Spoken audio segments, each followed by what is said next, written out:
Hello guys, in this video I'm going to show you how to add environment to the birth plan on the Pregnancy Plus application.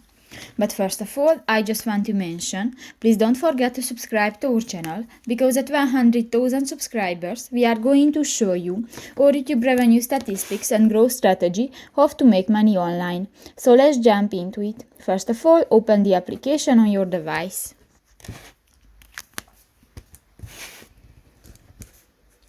New, click to the Me icon next to the baby option at the lower bar on the screen, and here go to the birth plan icon. Here you can find the select item section and click to the first option, the environment, and here you can find different options. For example, I prefer a female doctor or midwife, or I would like to give birth at home. And if you want to add an item to your birth plan, just click to the plus button and done. So that's pretty much it for this video, guys. See you in the next one. Bye bye.